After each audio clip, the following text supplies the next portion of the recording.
Onto the inscription of the statue, gift the house up on Valancian dynasty.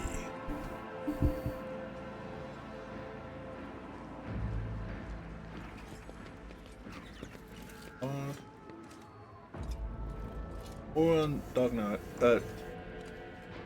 diagnosis, I will check on secretary's reports and keep an eye on the logistics. Master Danrock does his job well. A little scrutiny goes a long way. Here we got a box.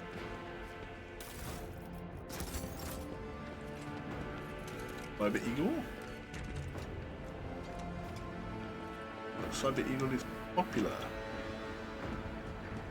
Ah, easy to leave. You don't have to walk all the way back.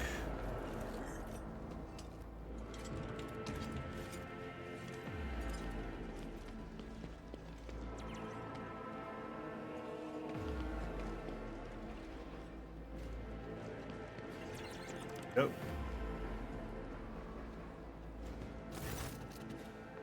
The slender figure clad in robes made from expensive fabrics. Oh no. Just one moment.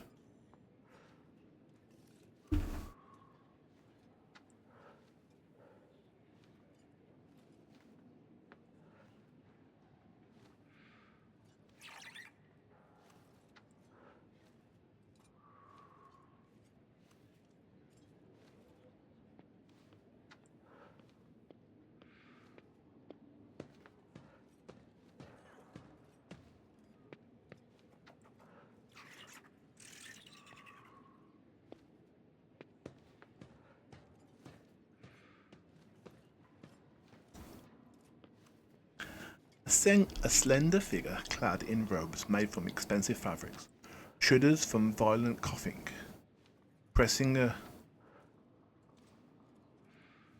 gilded respirator to his face. The man takes several deep breaths.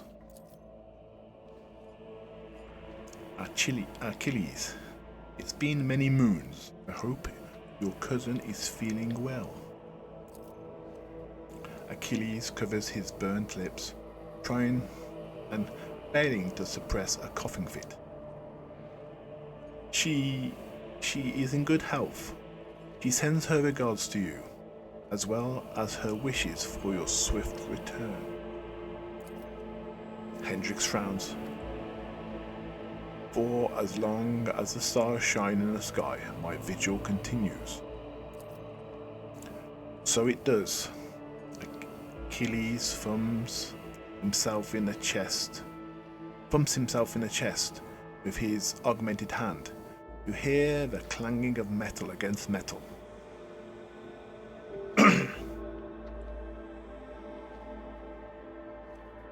Nice code, bro. Your insights deserve credit, rogue trader. Then again, I expected nothing less from Theodore von Valancius' successor. Hendrix looks at Achilles. Allow me to introduce Achilles Scalander properly. In addition to his duties as secretary of the Ministorum, he acts as an agent of the Golden Throne under my aegis. Master Scalander was transferred into my remit by a colleague who is engaged in other matters.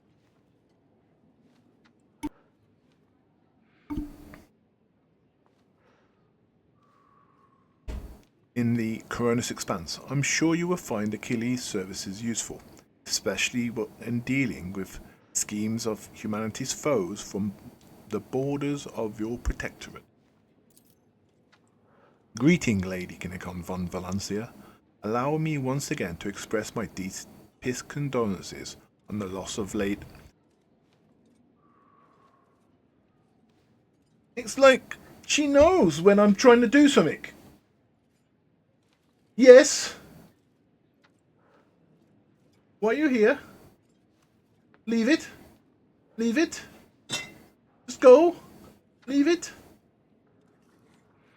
Go, go, go, go. Just go. Just go. Not later. Let's say now.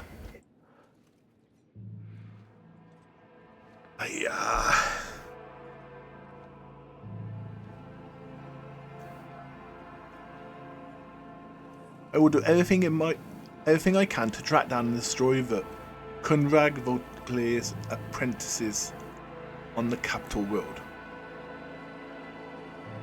You know where he might be now? Achilles nods grimly. Word of his treason reached Dogmatic too late. Kunrad came to the planet and left it almost immediately, once he had sown discord in the minds of the gullible and the naive. The worst of the rumours he started was that you were the one responsible for Lady Theodora's sudden demise. Of course, your loyal subjects did their best to skin alive any who showed signs of doubt, but it seems unlikely that the Wardens got to everyone who has allowed doubt into their heart and now nurtures it in secret. Promise to report on my protectorate. I have already forwarded all official reports to your schedule. Seneschal, as for the conversation we're having right now, I wouldn't trust any paper or data slate with its contents. You see, Lady Theodora, may the Emperor show mercy on her soul, was perfectly aware of Dogmatic's political environment. You, however, have only just arrived on the capital world. I thought it would be best to bring you up to speed. Frankly, the nobles of Dogmatic, much like nobles of other worlds, are akin to spiders in a jar, ready to pounce on whoever is the weakest, or whoever they deem to be the weakest. The nobles of Dogmatic are rich and powerful individuals who held Lady Theodora's favour for many years and found ways to rise above the rest by diligently serving the rogue trader. Every family pursues its own selfish interests, and each one expects that with the transition of power they will retain and even add to their lands and wealth. The families I would recommend giving particular attention to are the Deathstreams, the Garpax, and the Sorbacks, the Saucerbacks. I should also mention the Westerns, not a noble house per se, but a family that was part of Lady Theodora's inner circle, to the Blue Bloods' great displeasure.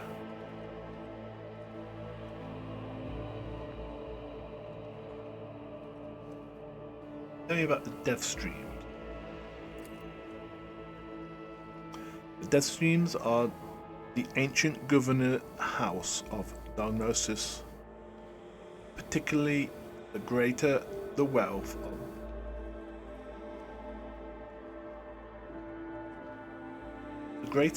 of the von Valancius protectors, the fuller their coffers grow. Their reputation is flawless except for one detail. We have evidence that unbred Deathstream rivals seem to have the misfortune of regularly falling victim to Xenos raids. I find that these attacks are always a little too advantageous for the Deathstreams, but we lack solid proof. It never surface. The closer an official is to the rogue trader, the braver and safer they feel. I would just like to remind everyone that rubbing shoulders with Xenos, heresy that can be overlooked only in the case of von Valancius' heir, not her servants. What makes the Garprax special? The Garprax hail from a remote forge world, and among their distant relatives, there are many servants of the Omnissiah. The house itself is close to the cult of Adaptus Mechanicus, both in spirit and in their business connections. The Garpax oversaw the industrial shipments within your protectorate until recently. Ever since the astropathic communications with Kiva Gamma was severed, they have been quite concerned about the security of the planet placed in their care. And what can you tell me about the Sorcerpack? Religious and hard-working, Sorcerbacks own many enterprises, including distillation manufactorums that produce promethium. I must note that lately members of the Sorcerback family have been prone to overly liberal statements about the von Valancius dynasty. They believe that Lady Theodora was a bit too keen to leave her worlds without proper oversight. And the Westerns? The Westerns are the Westerns of a line founded by Lady Theodora's seneschal, and as such, normally considered nobility, at least from the standpoint of the Imperial Navy, from which Lord Abelard hails. On Dogmatic, however, their position is precarious. Firstly, they were never granted an official title, a process which has been impeded for decades by the old houses Darnosis. And secondly, the other families do not see them as equals, but more as upstarts clinging to the rogue traders' favour. The Westerns are responsible for the capital world's fleet and the majority of the cargo shipments domestic routes.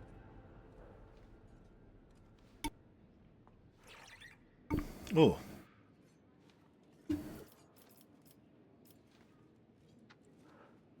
After hearing that, I feel I have the urge to have every one of those sycophants executed at once.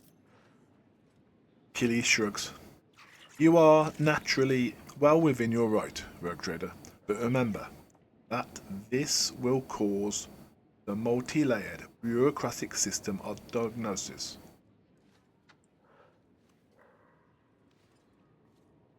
of your entire protectorate, in fact, to come apart at the seams. And that's not even considering the likelihood of attempts of reprisals from their families and allies. I would hold off on the death sentence. Act with restraint and wisdom. Present all to see sufficient proof of the unwanted house's guilt. Do not mistake me. Mass executions are one way to solve your problem, but in that case you should weigh up every possible scenario before you act. Okay, enough about nobles. There was, your ladyship, and this time it concerns the main reason for my presence on the planet. Xenos are a threat that pose both to you and humanity as a whole. The past few months have been difficult for people who report to me. My eyes and ears are scattered throughout the Cronus expanse. Warp disturbances, astropaths overcome with madness, ships disappearing in the immaterium. Many of the observers and contacts have gone dark, or have been killed by some calamity or other. Still, I managed to establish communication with some key individuals who were able to warn me about incoming threats including Xenos raids. Achilles looks you in the eye without blinking.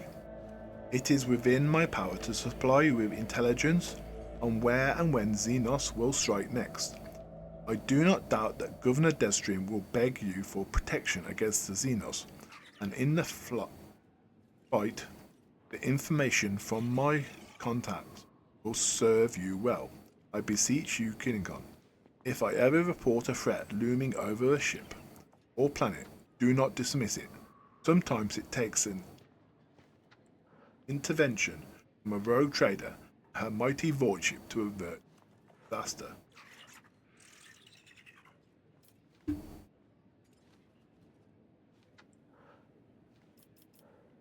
I'll take my leave then. Achilles bows.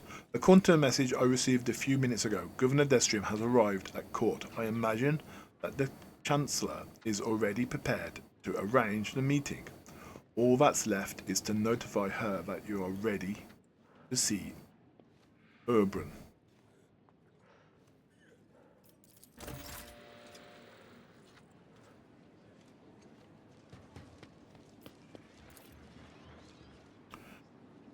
On Valancius dynasty throne, a visible symbol of rogue trader's power, and which now belongs to you. Pascal.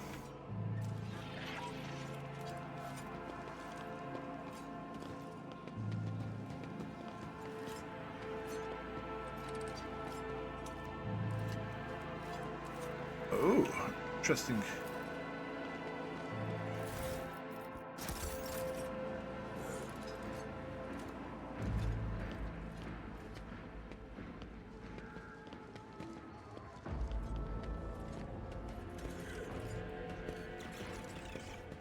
So you have a notable aristocrats, not?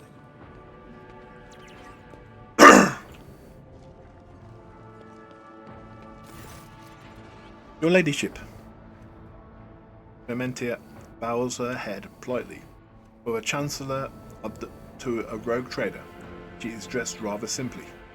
The parade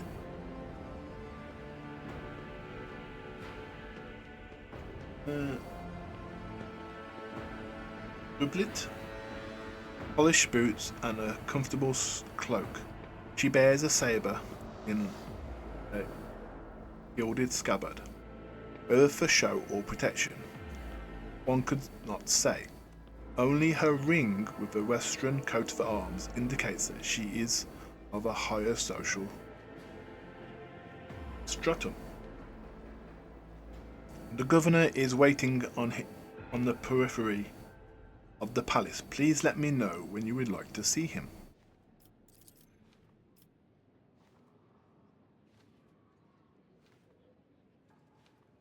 Clementia is different from most nobles, not just in the way she dresses, but in her bearing too.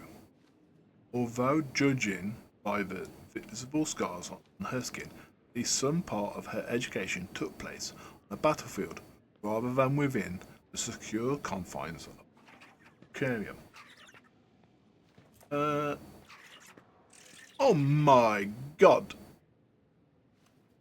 Rolled a 71 out of 70.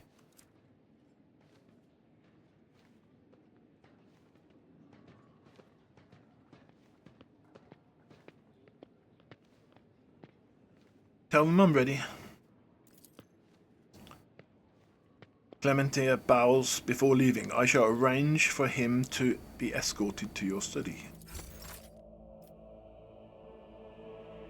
Kinokon von Valancius, 20th in her line, rogue trader, keeper of the Sacred War, and ruler of the Chronos Expanse. From the Crunch system to the 100 Dreams Crossroad, I bid you welcome.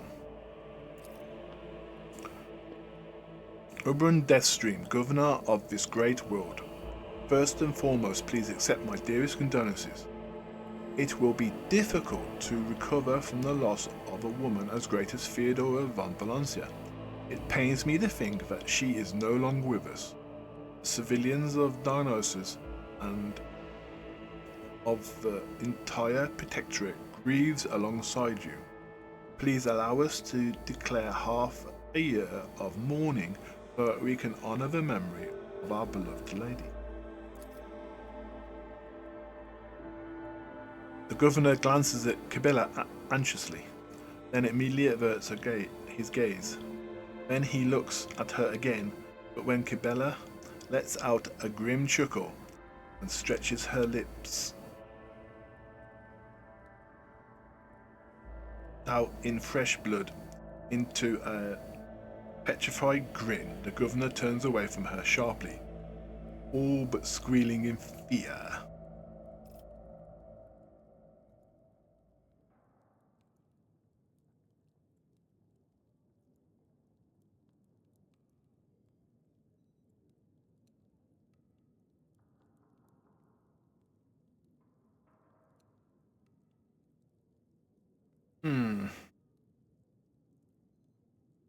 To say no, give her a full year.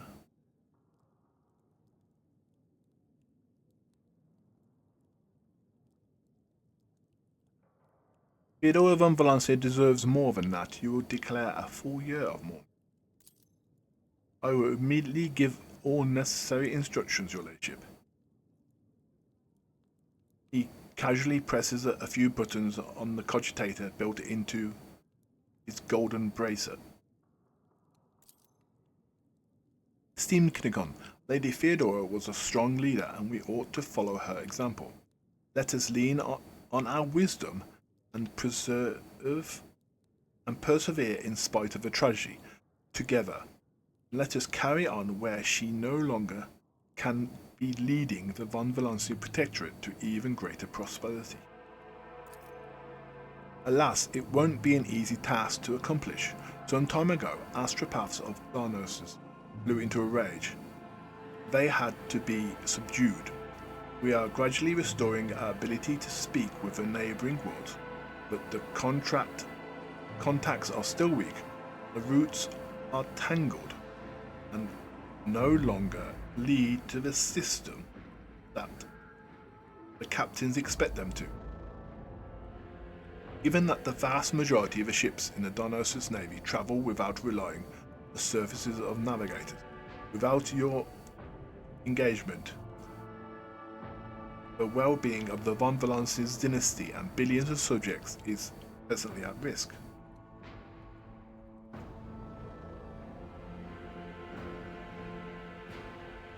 What exactly do the Darnosis nobility expect from me in light of the loss of the routes of communication with the other? We are all troubled by the fate of the Argy world Janus that supplies Darnosis and other planets with foodstuff. Empty stomachs can drive even the mildest rabble to revolt. Furthermore, House Garpak is perturbed by the loss of communication with the industrial world Eva Gamma, which is in their charge. But if you wish to know my opinion, the world that deserves your attention the most is the penal world of Bulbus 6.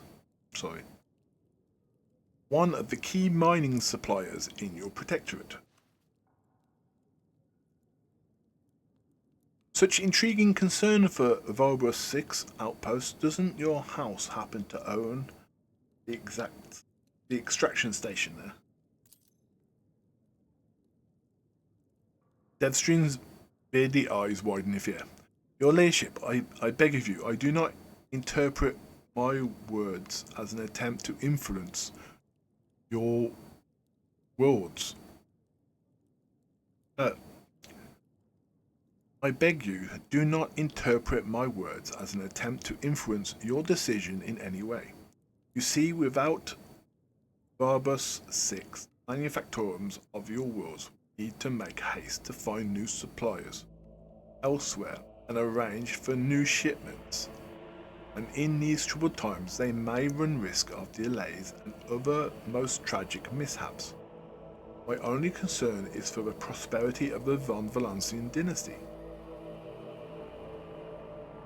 What does it for planets and trade routes? What else? Ladyship, I don't rightly know where to begin. Rubs the bridges of his nose warily. Otherworldly beasts are not an uncommon sight in the Cronus expanse. They have been a menace to the worlds this side of the Moor for decades, but now these abominations are on a rampage. They show no signs of fear as they attack ships, either damaging them to the point where they become unfit for transport duty or outright gutting them. Only you have the power to stop this madness. We all in the we are in the process of restoring the astropathic choir of diagnosis. Luckily, we are forced to slay only some of the deranged psychers, although those that remain are as yet unable to transmit messages. I hope Master Scalander will keep his word and offer you support in the war against the Xenos. According to his reports, the region of Vobus 6 has been particular concern in the last few cycles, which is all the more reason to discover the colony's fate as soon as possible.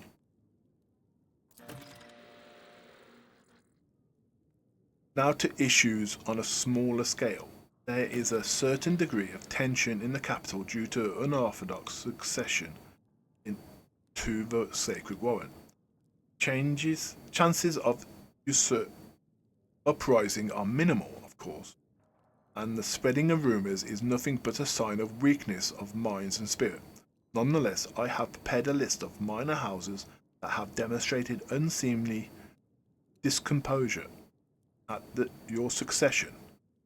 What is to be done about them? Man the spinners of a bloodspawn web.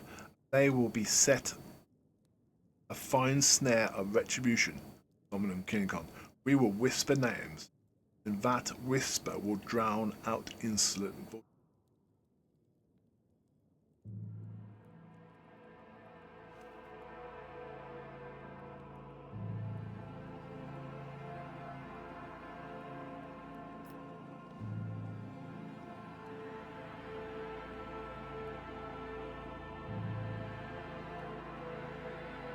Bella, I entrust the burden of the wood to the bloodspawn web, unravel the tangle of plots and foil them.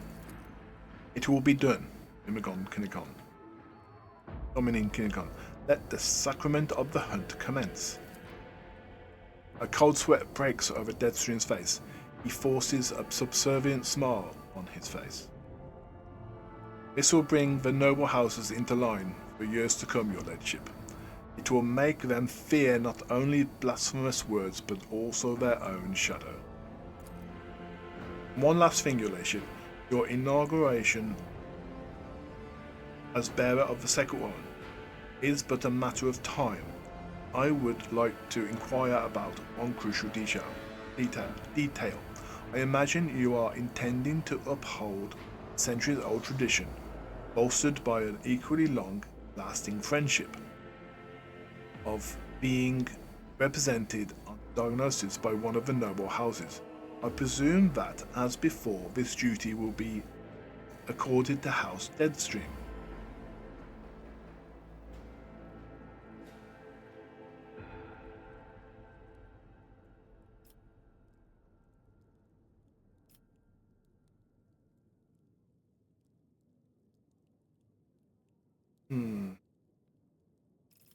Which houses can represent me? Any of the noble houses located in Diagnosis, the Deadstream family, which I lead, the Garpax family, with long ties to the Adeptus Mechanicus and the Sorcerbacks, known for their piety and diligence in service. Perhaps I should also mention the Westerns, who have some influence, but are not actually of noble origin. Any one of these houses would be honoured to represent you at the ceremony. Well, I suppose the Westerns will do it.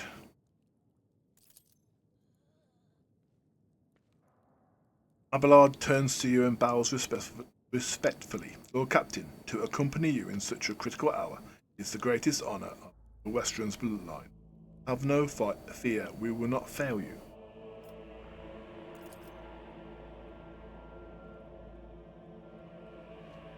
Deadstream tosses Abelard a look that lacks even the smallest shred of respect.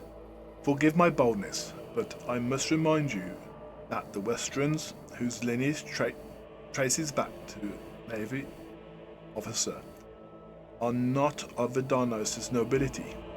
Such decisions will have adverse effects on your subjects' loyalty, your ladyship.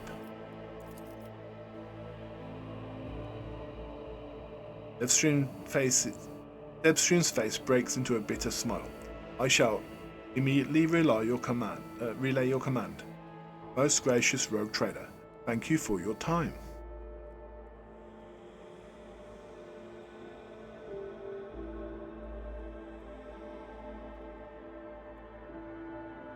What of Conrad?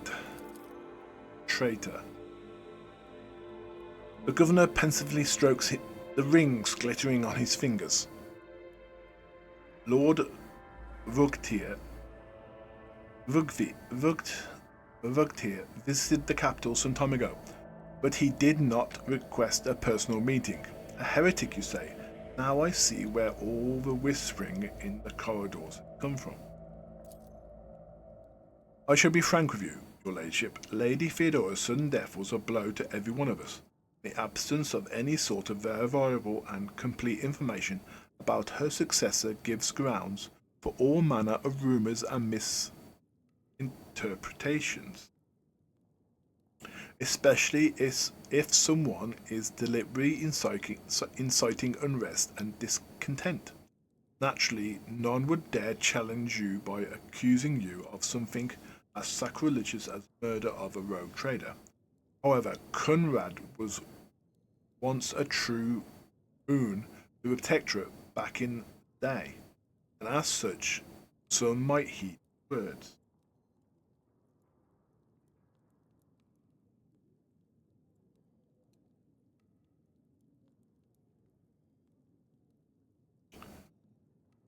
I sentence all those who dare to make heretical remarks about the rogue trader to servitude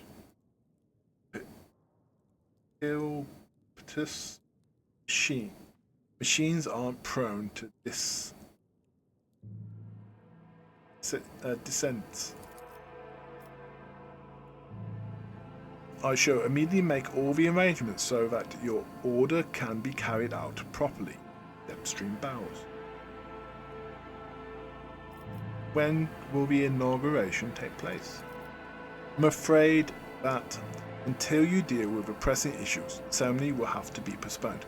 Many trade routes are still unavailable. The central wards of the Valancius Protectorate are going through a crisis. The warp disturbances if void observers are to be believed, will prevent important guests from reaching the capital. Bill, thank you for your time, your lordship. Since duty calls, I shall take my leave. May the Emperor's grace be with you. Right.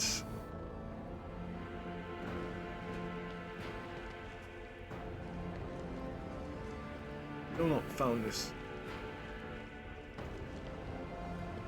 special room, but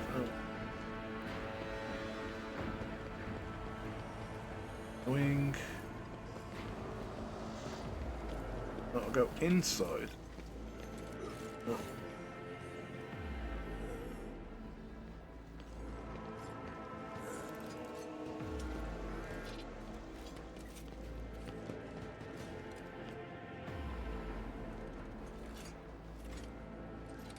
Right, so none of the other families are here.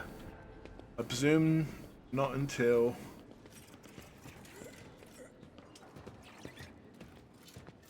the other problems have been sorted.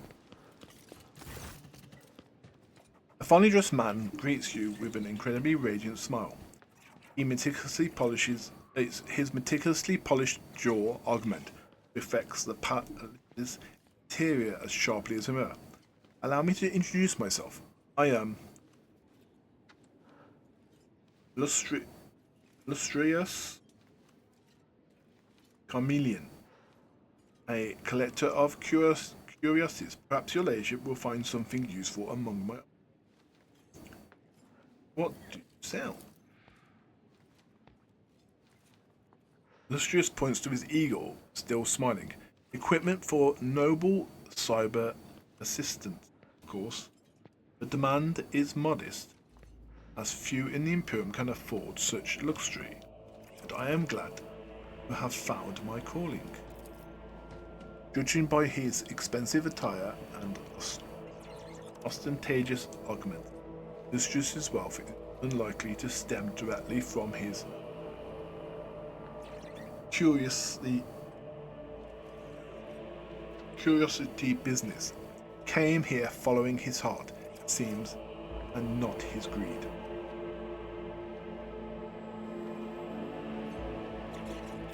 As a rogue trader, I am a rogue trader and I seek the rarest of curiosities.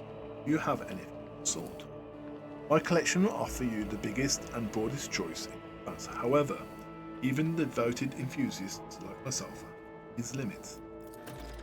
There is a certain captain who owns a unique protocol family heirloom which he has refused to sell to me. His ship is called the Renegades 4. Perhaps you can chart a path to his hoarded treasure. I will send you the coordinates of the place where we last. What's your beautiful eagle's name? His polished jaw shining, Lustrious extends his hand towards the bird. A hand unwise made of shining metal. A hand likewise made of shining metal. Her name is Aquila. As soon as I saw her, I knew a creature of such proud grace simply must be property taken care of. That Aquila is an integral part of my life, as I am her. With a shrill cry, the eagle stabs its benefactor's metal palm with its beak. The augmented brooms, while the merchant is still smiling as he modestly puts his hand back into his cloths and out of sight. Apologies, Aquila is still getting used to my replacement extremities. She liked the old one better. Judging by Aquila's displeased look, the bird's fondness for her owner's original extremities was an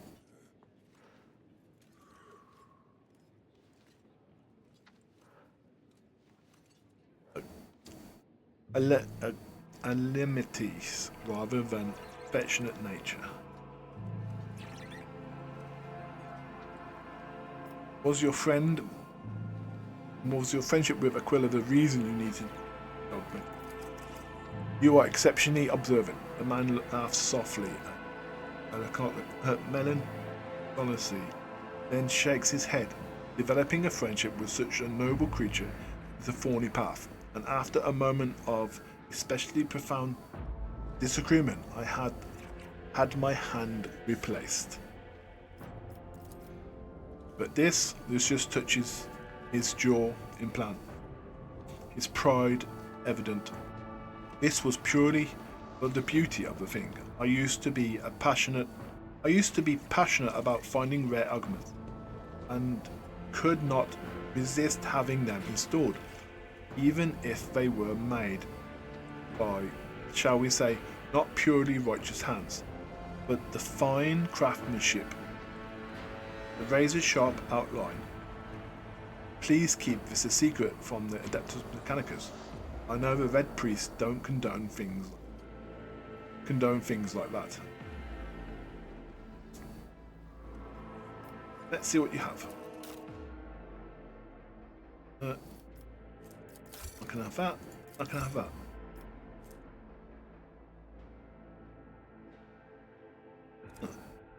Okay.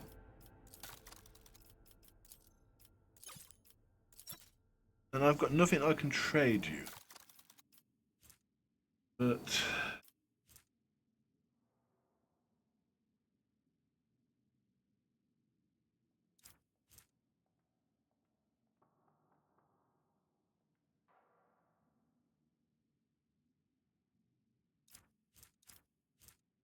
Summit will gain intelligence perception. Deals 150% more damage. Cyber Eagle scoring the sea. Great chance. Or range attacks. The damage dealt by obstructed is increased by 8%. Additionally, obstructed 0% less damage.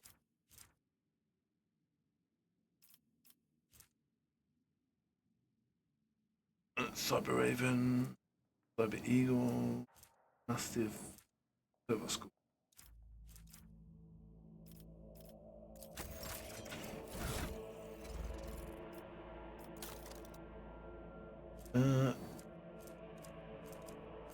Masters of Lux and Server School.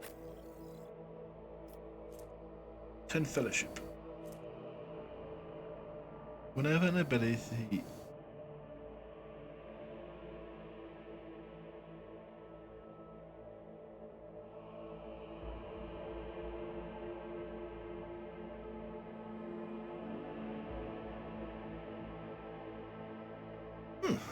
So if you're dogmatic,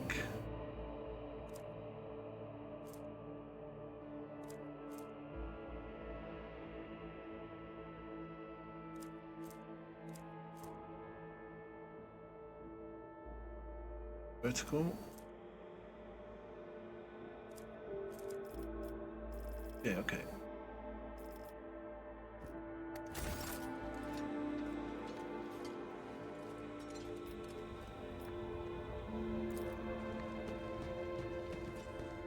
So,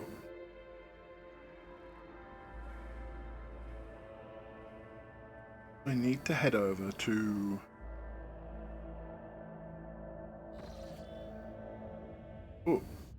Toba news from Dionysus, Lord Captain. A subsidy hive city. Japone 84249 has been destroyed in a series of cascading failures. Production has halted and millions of people have broken their vows of obedience, fleeing. Many of them are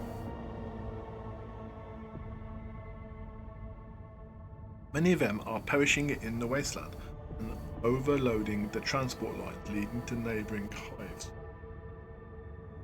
The surrounding residential sectors are becoming increasingly agitated by the influx of refugees. What is your directive regarding the distribution of these refugees? Again, 2 people. So look, so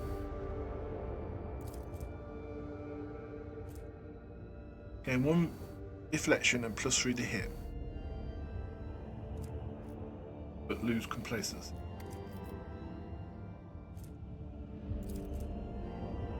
Gain complacency and breathe that.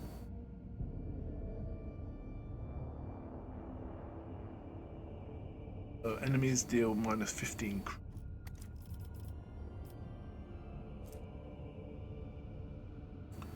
Minus security, but the bane of them. Blood, so what's the bane?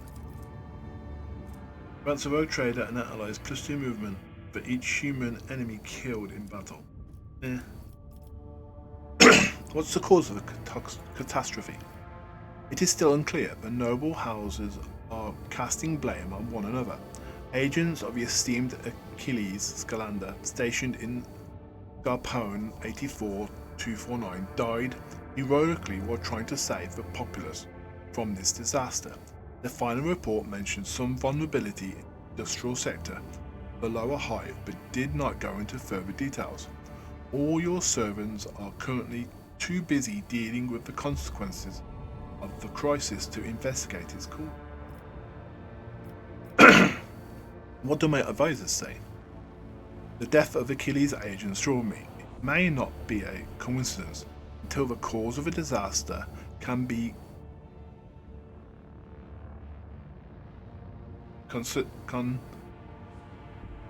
concretely established. I would avoid letting refugees into other hive cities.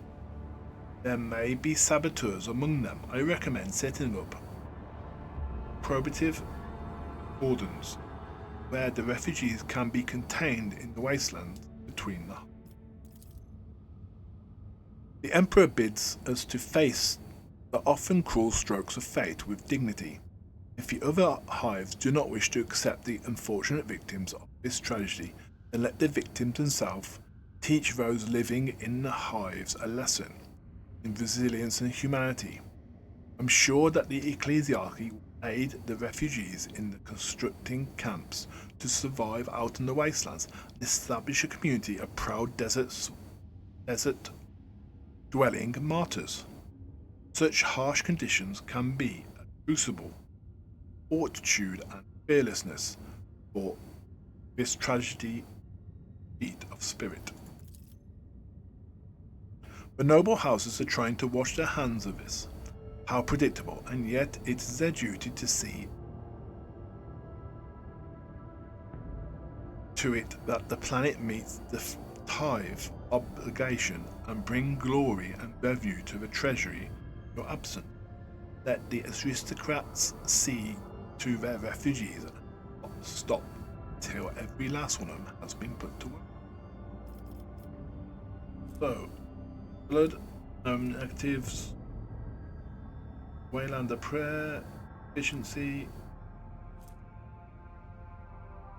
camps. Right. Well, I like the idea of camps because I'm dogmatic. I think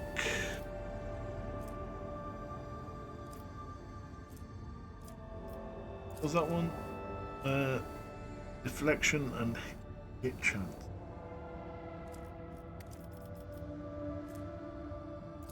And this is increase enemy crit. We'll go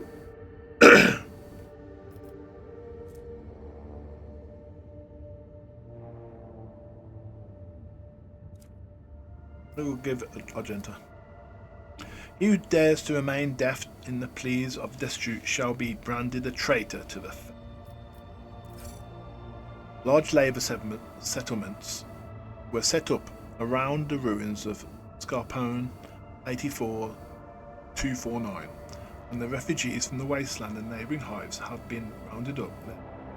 In the harsh wasteland, scorched with industrial poison, with only bare modicum of food and clean water, settlement residents have begun the audacious and dangerous task of rebuilding their fallen home. Many in the ecclesiastes priests sought to share the burden with the poor souls, coming to their village and preaching to them about the righteousness of hard work. Some priests have even chosen to stay in the camps permanently, where the desert cults of Arcanites martyrs have begun to gather around them, glorifying the Lord Captain for granting them the right to suffer for the glory of the God Emperor. Right.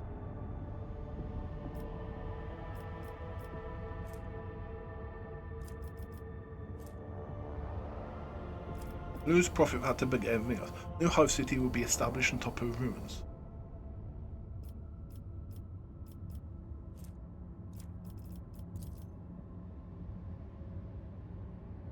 Right.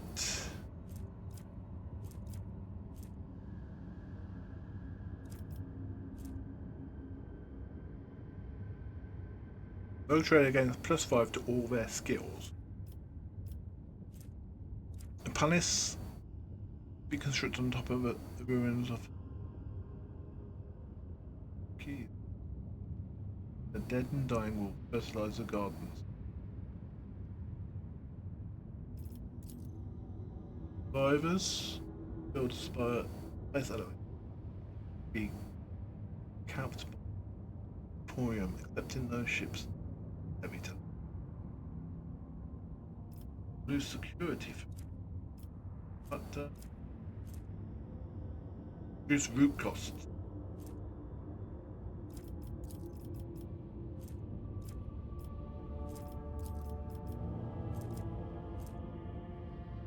Big one there.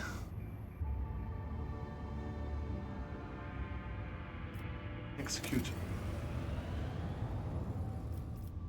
Such a big thing, root costs. Right.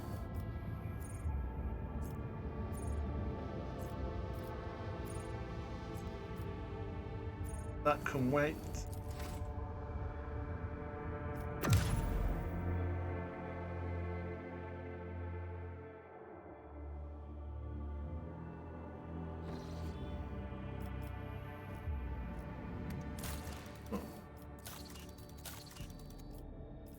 process. I need to over.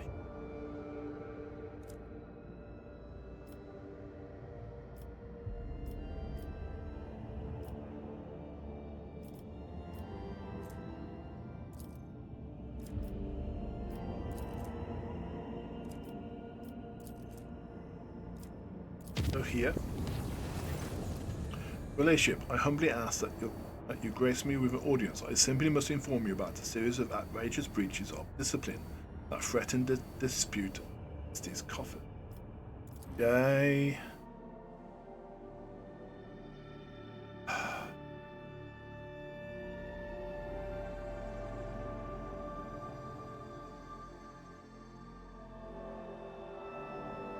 Fuck's sake.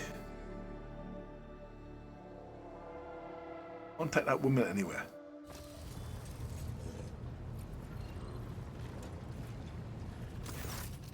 Your Ladyship, I must report systematic and flagrant attacks on the Dynasty's copies, perpetrated by your companion, Mistress Hardari. The Emperor as my witness, the worst rumours of her thieving ways proved to be a significant understatement of the reality.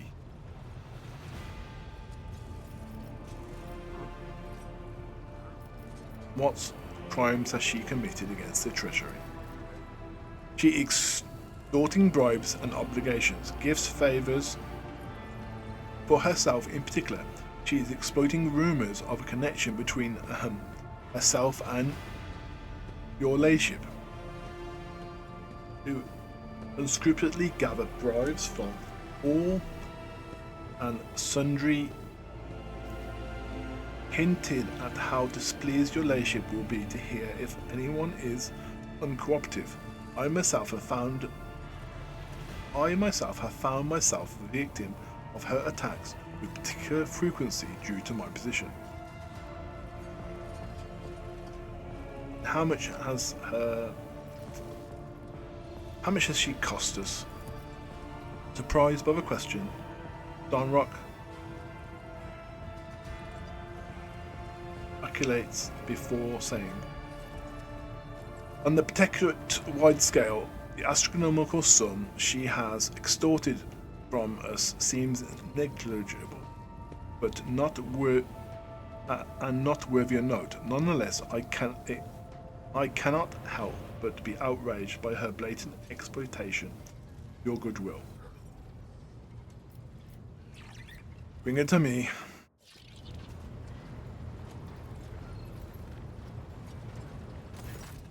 You wish to see me, Shireen? She bestows a dazzling smile upon you and looks of pure contempt for Dunrock.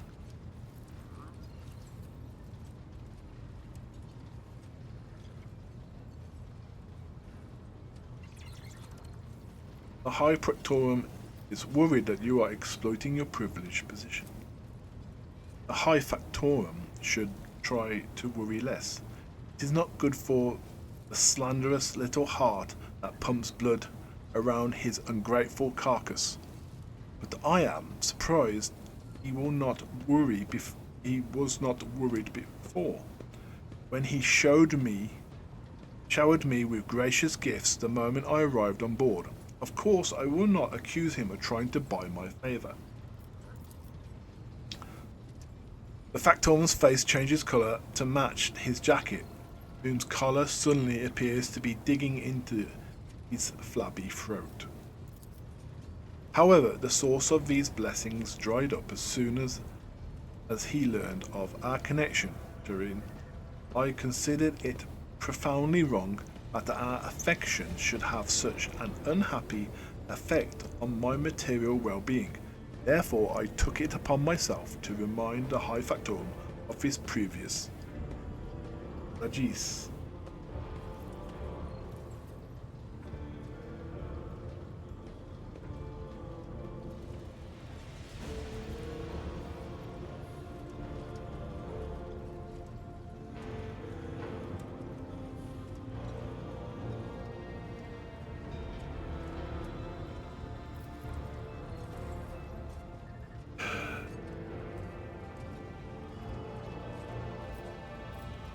And why do you need such gifts? Do you not receive enough for working for me?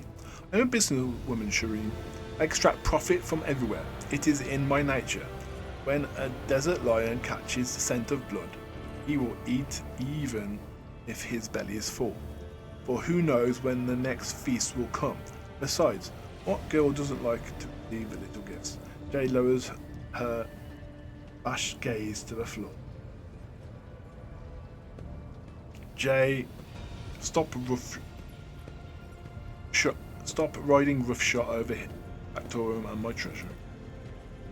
These unjust reproaches are like a hailstorm upon my soul. All right, Shireen, I will not trouble your treasure again, although I find it very strange that you trust a man who hides his real smell under lavishes of perfume, even knowing that in a sure sign of a heart's provocatively for deception. Jay leaves, vindictively treading on the Victorian's foot as she goes, no doubt already plotting a new affront to Darrock's ear.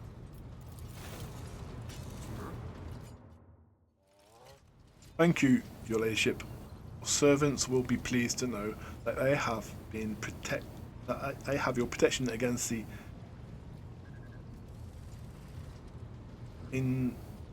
invarglements of that grasping viper.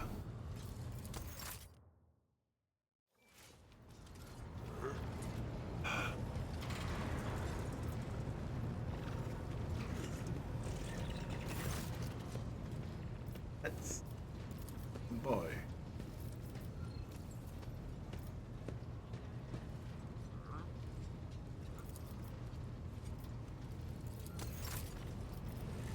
So if I want to do ones for pets, I have to go back to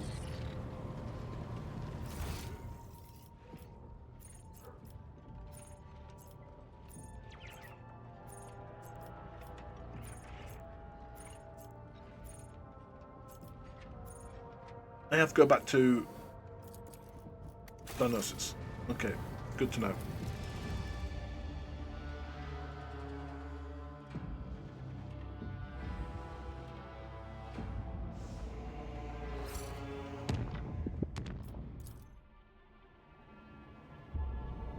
Hello.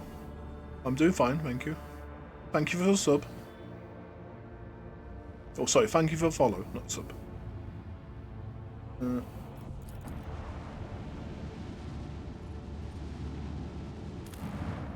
Again. Do it. No, nothing.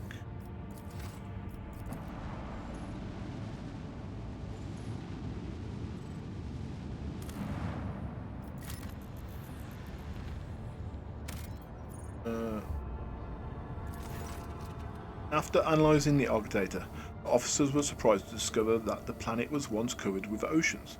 Long ago, an unknown cataclysm caused the sea to dry out and turn the world into a lifeless desert. The most amazing discovery is that all the skeletal remains colossal oceanic organisms, some large enough to be seen from orbit. Life is frail.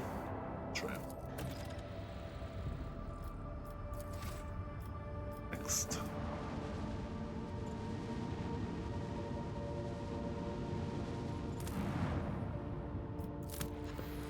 Hell World.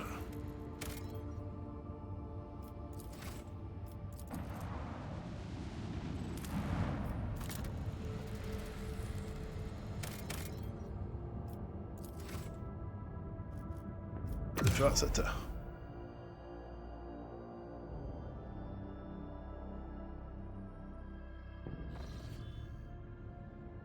Routes.